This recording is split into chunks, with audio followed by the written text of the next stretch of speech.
So you're a company driver, and you want to be an owner-operator. Plus, you also watched my last video, what is an owner-operator, and do you have what it takes to be an owner-operator?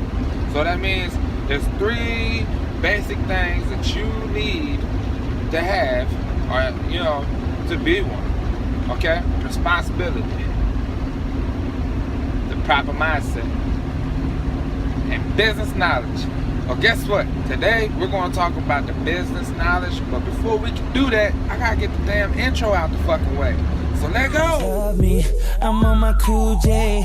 If you get what I get, what would you say? She wax it all off, Mr. Miyagi. And them suicide doors, Ari Kari. Look at me now, look at me now, oh.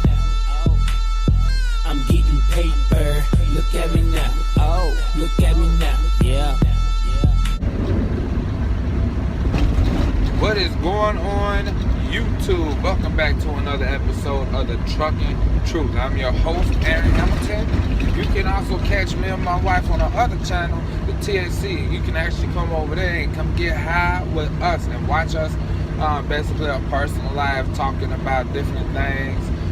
Some things to do with trucking, some things to do with relationship, just us being us. But over here, y'all only gonna get the Trucking Truth. Now, understand that I am driving. I am on a hands-free device. My seatbelt is on. So if you guys see me looking around, it's usually because I'm checking my mirrors and also watching the road. I don't want to die.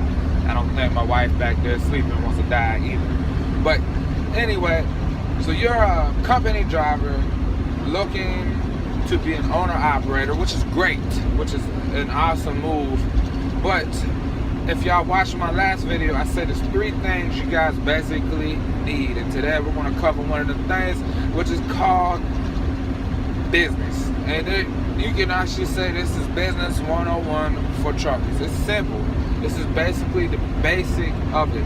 Because as a company driver, you don't worry about nothing. If your truck breaks down, you don't really worry about it. You're more so worried about the miles you're losing and the detention or the layover pay you're going to get paid, versus worrying about the cost, how severe the breakdown is.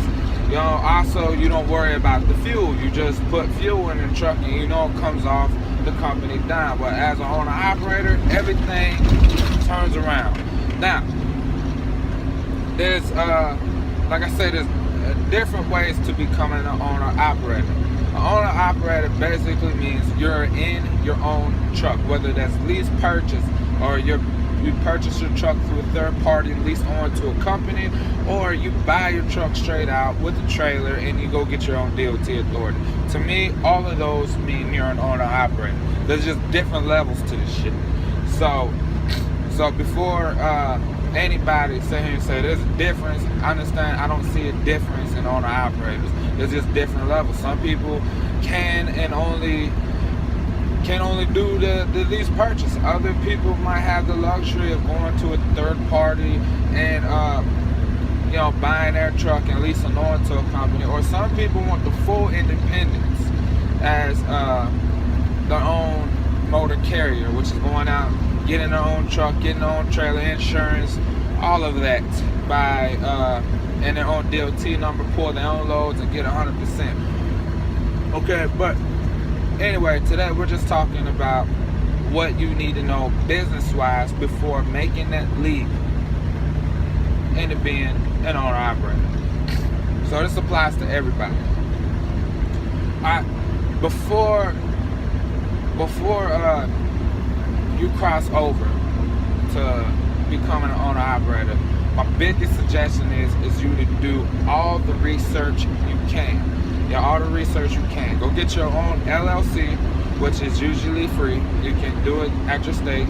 Well, I ain't gonna say usually free because mine costs $60, and I live in Michigan, by the way. But go establish an LLC, an EIN number, and a business bank account. That's number 1. Okay. But other than that, you need to understand a few things. Okay, you need to understand basic math, basic fundamentals. Okay, you're going to have expenses.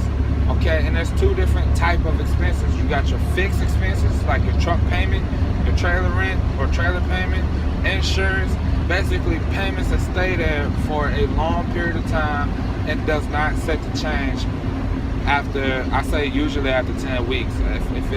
If it's 10 weeks or longer, I consider it as a fixed payment because it's there for a while. But basically it's just the reoccurring payment. Now, owning your truck, either you're going to pay each week or you're going to pay each month. So knowing your expenses.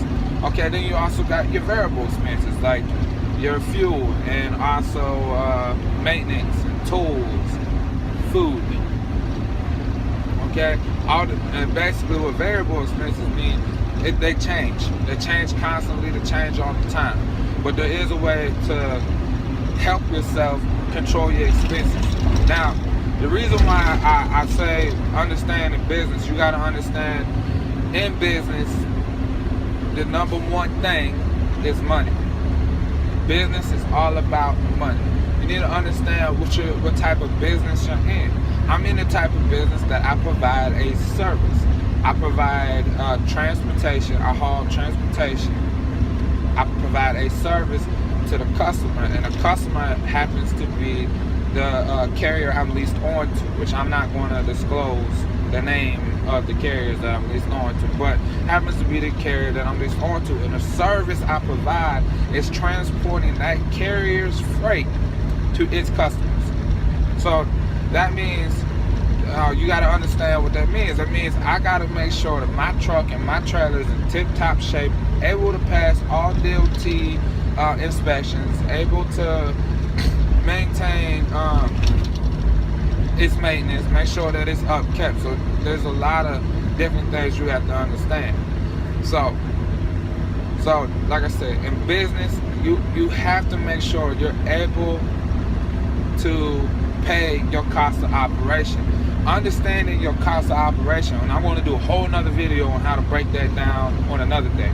But doing a cost of operation would allow you to know what is your break-even point. In other words, how much you need to make a week, how much you need to make a month, or even like me, how much you need to make a day in order to run your truck, run your trailer.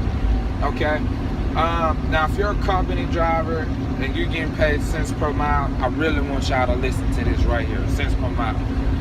When y'all cross over to being an owner-operator and y'all lease on to a company or through your company, start out cents per mile. Start out getting paid per mile instead of percentage, okay? And here's why, okay? Because you're already in the mindset about chasing the miles, okay? Some habits are hard to break, so that's a little tip. If you are already getting paid per mile and you're used to chasing miles, get lease onto a carrier at least for the first year as you're being an owner operator or lease operator, and chase the miles, okay? Because you're going to still be doing what you're used to doing, okay? Doing it in the same way. But if you're paid percentage, I want to talk to you guys about percentage, the difference in percentage and cents per mile. But that was just a little tip to people who's getting paid cents per mile, because it's a lot smoother of a transition to get out of a company mindset into a business mindset. So you need to know your cost of operation, which I'll do another video like about that. Okay.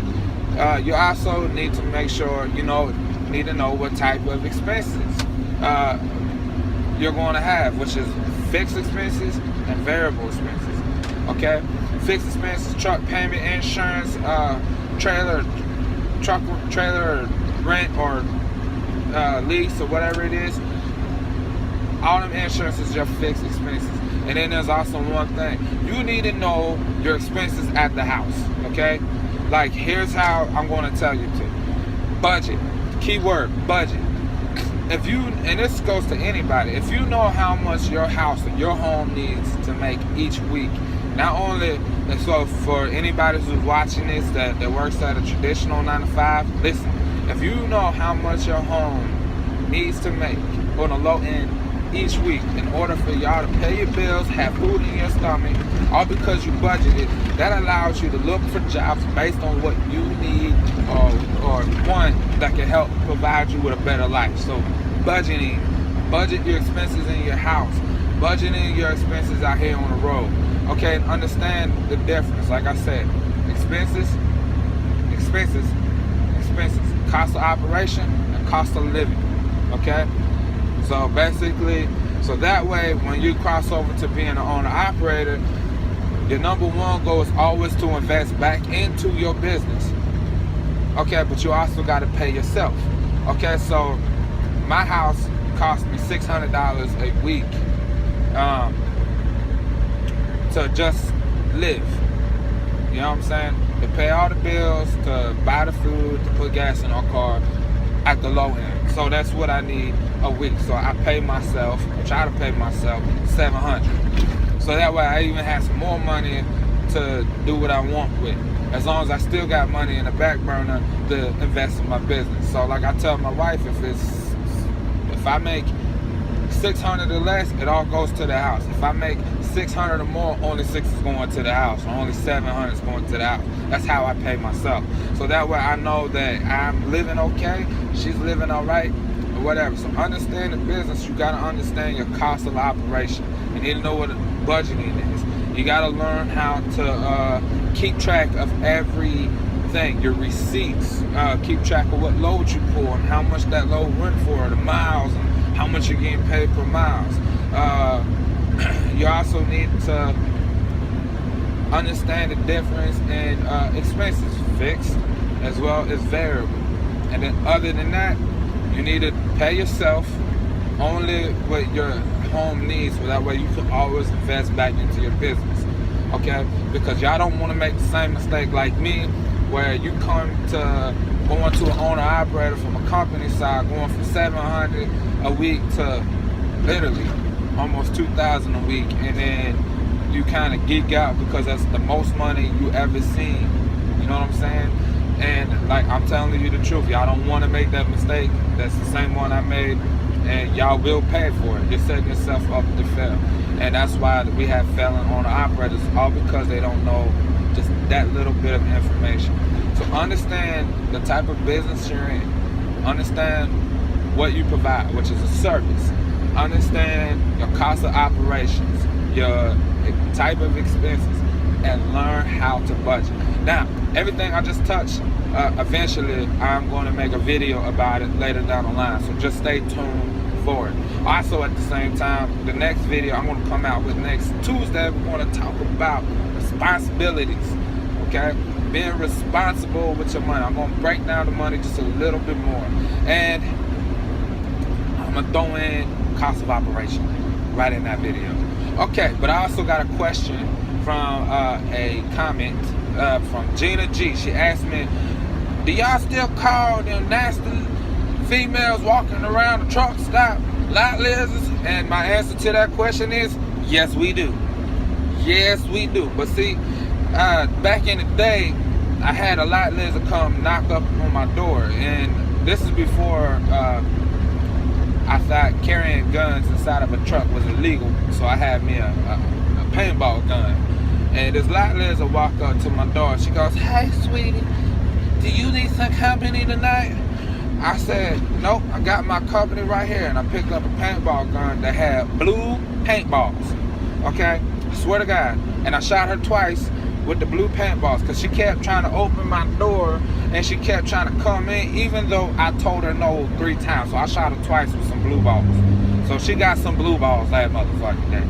Okay, but understand, I don't care if y'all heard it over there or y'all heard it over there, because right here I'm only going to give y'all the mother trucking truth.